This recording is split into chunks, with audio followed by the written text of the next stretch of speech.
ಸಾರಿ. ಯಾಕೆ? ಇವತ್ತು fathers day. ನಿಮ್ಮ ಮಗ ನಿಮಗೆ ಪಾರ್ಟಿ ಕೊಟ್ಟ. ಮನೆಯವರೆಲ್ಲರೂ ಬಂದಿದ್ರು. ನಾನು ಬರೋಕ್ಕಾಗಲಿಲ್ಲ. ಬೇಜಾರು ಮಾಡ್ಕೋಬೇಡಿ. ನೀನು ಊಟಕ್ಕೆ ನಮ್ಮ ಜೊತೆ ಇದ್ದಿದ್ರೆ ಚೆನ್ನಾಗಿರೋದು. ಯಾರಾದರೂ ಪುಣ್ಯಾತ್ಮರ ಕೃಪೆಯಿಂದ ನನ್ನ ಗಂಡನೂ ಈ ಮನೇಲಿ ನನ್ನ ಜೊತೆನೇ ಇದ್ದಿದ್ರೆ ದಂಪತಿ ಸಮೇತ ಬರ್ತಿದ್ವಿ ಭಾವ ನಿಮ್ಮ ಪಾರ್ಟಿಗೆ. ಗಂಡ ಇದ್ದು ಒಂಟಿ ಪಿಚಾಚಿ ಥರ ಇರೋಳು ನಾನು ಹೇಗೆ ಇನ್ನೊಬ್ರು ಸಂಭ್ರಮದಲ್ಲಿ ಭಾಗಿಯಾಗಕ್ಕೆ ಸಾಧ್ಯ ಹೇಳಿ? ಡಿನ್ನರಿಗೆ ಬರಲಿಲ್ವಲ್ಲ, ಈ ಮನೆ ಸೊಸೆಯಾಗಿ ನಿಮ್ಗೆ ಕ್ಷಮೆ ಕೇಳಬೇಕು ಅನ್ನಿಸ್ತು, ಅದಕ್ಕೆ ಕೇಳಿದೆ. ಹೊರಡ್ತೀನಿ.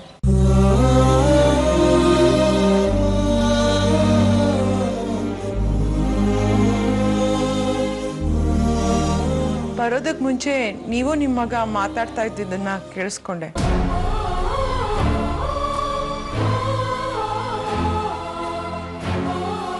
ಅದೇ ನೀವು ಕುಡ್ಕೊಂಡು ಬಂದಿರೋದ್ರ ಬಗ್ಗೆ.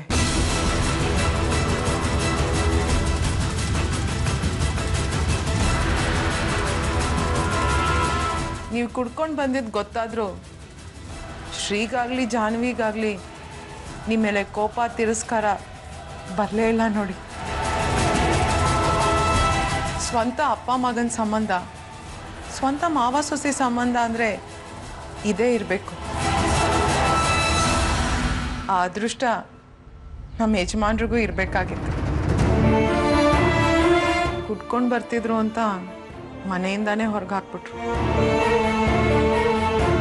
ನಿಮ್ಮ ಮಗ ಏನೋ ಈ ವಿಷಯನ ಮನೆಯವರಿಂದ ಮುಚ್ಚಿಡ್ಬೋದು, ಆದರೆ ನಾನು ಮುಚ್ಚಿಡೋಕೆ ಬಿಡೋದಿಲ್ಲ. ಮನೆಯವ್ರಿಗೆಲ್ಲ ಗೊತ್ತು ಮಾಡೇ ಮಾಡ್ತೀನಿ.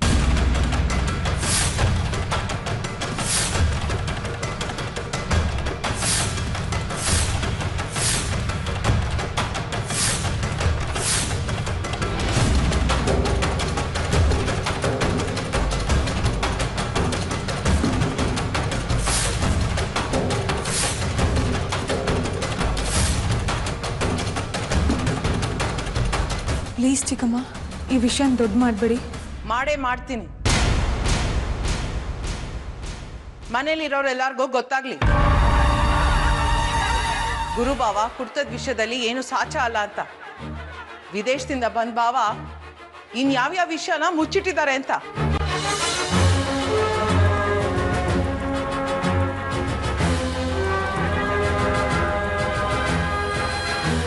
ಪ್ಲೀಸ್ ಚಿಕ್ಕಮ್ಮ, ನಾನು ಹೇಳೋದು ಕೇಳಿ.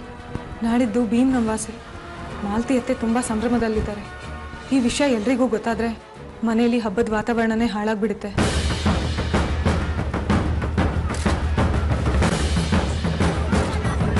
ಚಿಕ್ಕಮ್ಮ ಪ್ಲೀಸ್ ಚಿಕ್ಕಮ್ಮ.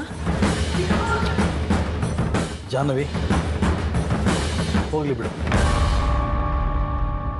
ಅಲ್ಲ ಮಾವ, ಮಧು ವಿಷಯ ಮಾಲ್ತಿಗೆ ಗೊತ್ತಾಗಬಾರ್ದು, ಶ್ರೀಗೆ ನನ್ನ ವಿಷಯ ಗೊತ್ತಾಗಬಾರ್ದು, ಮನೆಯವ್ರಿಗೆಲ್ಲ ನಾನು ಕುಡಿದಿರೋ ವಿಷಯ ಗೊತ್ತಾಗಬಾರ್ದು. ಯಾವುದನ್ನು ಎಷ್ಟು ಅಂತ ತಡಿತೀಯ? ಯಾವುದಕ್ಕೂ ಕೊನೆ ಇಲ್ಲ.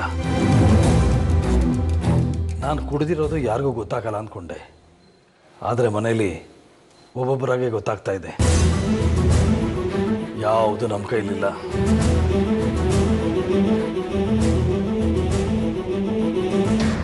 ಏನೇನಾಗಬೇಕು ಅಂತಿದ್ಯೋ ಎಲ್ಲ ಆಗಲಿ ಬಿಡು.